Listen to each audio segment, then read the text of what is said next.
Now to our second subject of the day. In a related development, President Muhammadu Buhari has taken time off his preparations for Salah to suspend the resident electoral commissioner for Adamawa State, Hudu Yunusa Ari.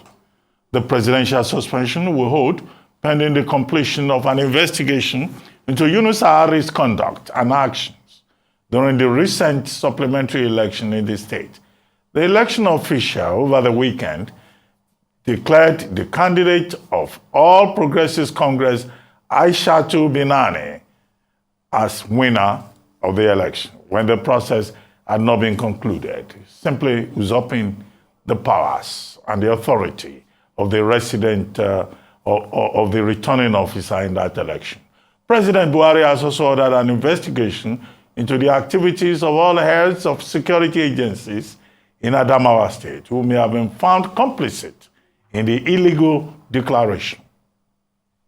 In the meantime, a source close to Inec says that all may not be well at the commission, where the mood is that of disappointment at many of the state resident electoral commissioners for hurting the credibility of the 2023 elections through their words and deeds. At the last count, more than 500 petitions have been lodged before the various election petition tribunals, a fact that many analysts say is a reflection of the level of malfeasance allowed by dubious election officials across the country. The Mahmoud Yakubu-led election management body has borne serious public criticism for the way the elections were held, despite repeated assurances of credible polls on the promise of the bimodal voters accreditation system, BVAS, and the electronic transmission of results to the Inec results viewing portal, IREP, real-time from polling booths. Still on that Adamawa matter, the Independent National Electoral Commission says it has no information on the whereabouts of the suspended resident electoral commissioner, Hudu Yunusa Ari. According to INEC's National Commissioner, Festus Okoye, Ari has not reported to the headquarters of the commission in Abuja several days after he was summoned by the commission. In his words, and I quote, "We don't know where he is because after this particular incident, the commission wrote to him and also called him on phone. He never returned any of the calls. He never answered any of the calls." End of quote. Dr. Festus Okoye, National Commissioner in charge of voter education and information of the Independent National Commission, INEC, joins us now. Dr. Festus Okoye, thank you very much for joining us. Thank you so much. Well, we understand that a whole human being, a whole resident electoral commissioner who goes by the name Hudu Yunusa Ari has now become something like a pin that INEC and the police authorities are looking for, like a pin in a haystack. He simply has vanished into thin air and has refused to answer the call of INEC or even the call of the police. What is the latest in that regard? You've been quoted as saying it is now the responsibility of the police to declare him a wanted person on the heels of the president's directive that he should not only be suspended, he should be investigated and prosecuted if found guilty. Exactly. If you look at Section 145 of the Electoral Act 2022, the Electoral Act gives the Independent National Electoral Commission the power to prosecute any individual found culpable under the provisions of the Electoral Act before a magistrate court or before a high court in the state where the offense was committed. So the powers of the commission ends at prosecution. The power to investigate, the power to arrest resides with the Nigerian Police Force. And under our electoral legal framework, the Nigerian Police Force is the lead agency in terms of election security. So the Commission has written officially to the Inspector General of Police detailing some of the infractions which the resident electoral commissioner committed and asking for a thorough investigation of his actions, and also asking that the police should find out whether he had accomplices in the infractions which he committed. And the police force has responded and replied to the letter written to them by the commission, and had advised that they had commenced investigation relating to, one, his whereabouts, secondly, relating to the infractions which he committed. So that is where we are as at now. Before the letter was written, the commission invited the resident electoral commissioner to Abuja immediately after he made the purported declaration. He didn't honor that invitation. The returning officer for the governorship election honored the invitation and reported to the headquarters of the Independent National Electoral Commission on the 16th. On the 17th, we also made attempts to get the resident electoral commissioner to report, and he didn't report. Then thereafter, two national commissioners, myself and the national commissioner Sam Olumekun, we are detailed to accompany the returning officer to Yola to go and complete the collation of results, and for the returning officer to make the appropriate declaration and return. So that is where we are as of today. Well, but has the commission found any need to advise the police to declare Udu Yunusari a wanted person? Have you taken that additional step? Or you are just leaving it to the police to do its work? Well, it is not within the province of the commission to dictate to the Nigerian police force how to carry out its investigation and how to do its work. They have various means of various sources of information, and they have procedures and processes through which they carry out their work. So we are hopeful and we are confident that with the information available to them at the moment, that they will be in a position to make a determination on when to declare him wanted if they don't know where he is. But you know, some people took Hudu Ari out of Yola on the day after he made his so-called declaration.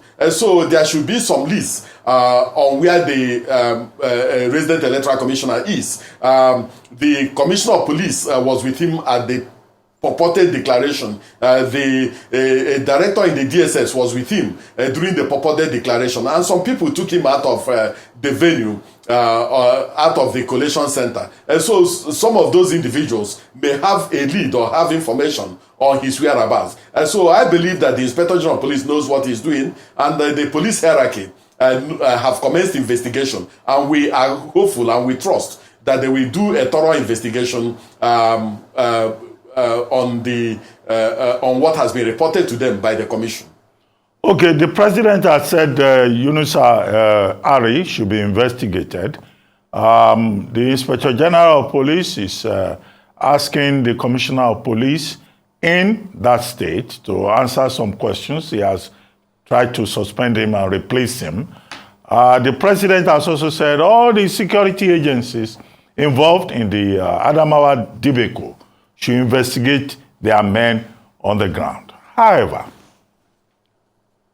Aisha Dairo, the candidate of the APC, in a statement saying she did not give out money to anybody to influence the process, accused national officers of Inec of holding nocturnal meetings with the incumbent governor, who was eventually declared winner. I know you have issued a statement saying national officers of INEC are, neutral, and that there was no nocturnal meeting and all of that. But do you think the woman, popularly known as Binani, could just have created this out of nothing? And do you agree with people who are also saying that she should also be investigated because her conduct, giving an acceptance speech, knowing fully well, having party agents on the ground at the collation center, amounted to also a willful attempt to sabotage the process, and that she too must answer to the law? Well, Ruben, you know and I know that he who alleges must prove. So since she has made the allegation, it is incumbent on her to provide concrete evidence of such nocturnal meetings to the investigating authorities and to the police. And she has a responsibility to do that. And you also know that it is also an offense for an individual to know about the commission of an offense and hold such information from the police authorities. And so if she is aware and if she has information, she has a responsibility to make that information available to the authorities, and so that they can carry out a thorough and comprehensive investigation on the Adamawa issue. It is not enough for somebody to just make an allegation and walk away from it. And we have said it. Any individual who makes an allegation of corruption or who makes an allegation of any wrongdoing against a National Commissioner of the Independent National Electoral Commission must provide concrete proof of such allegations. The era when people make allegations against national commissioners willfully and recklessly and get away with it is over. The commission will definitely give a fiat to any national commissioner whose integrity has been impugned to take out legal action against the individual making such an allegation. So if she has proof, if she has evidence, she should approach the police authorities and make such information available to the police, and the police will investigate such information. And if any national commissioner is indicted, definitely that national commissioner will pay for it. But we are sure and we are confident that our national commissioners did not hold any nocturnal meeting with any individual and did not meet with any individual involved in the election.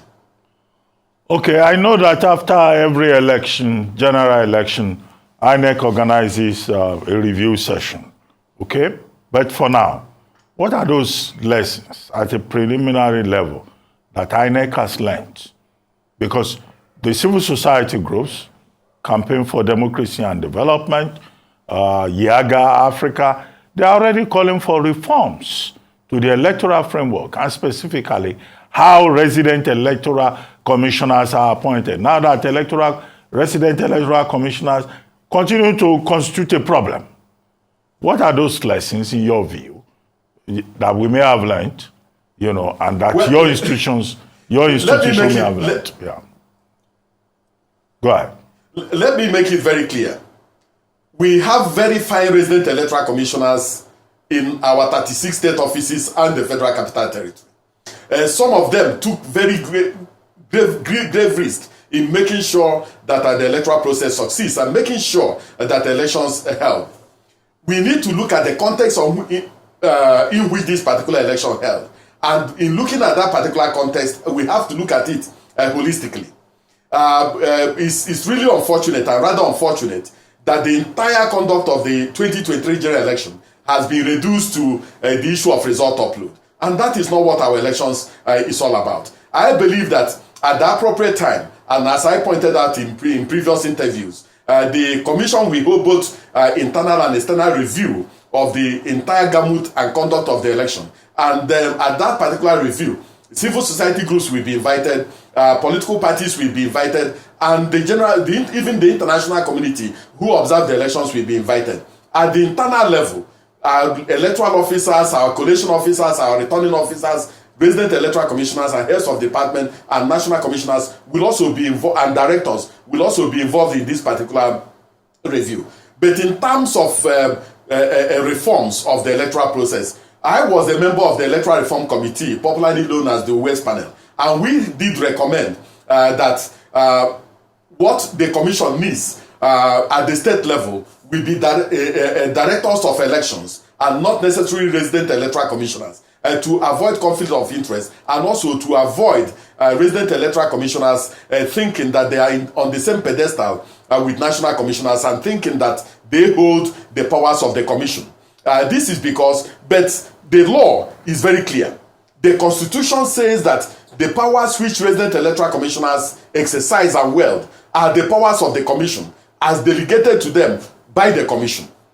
The Section 6, subsection 2 of the Electoral Act also says that the resident electoral commissioners are answerable to the commission.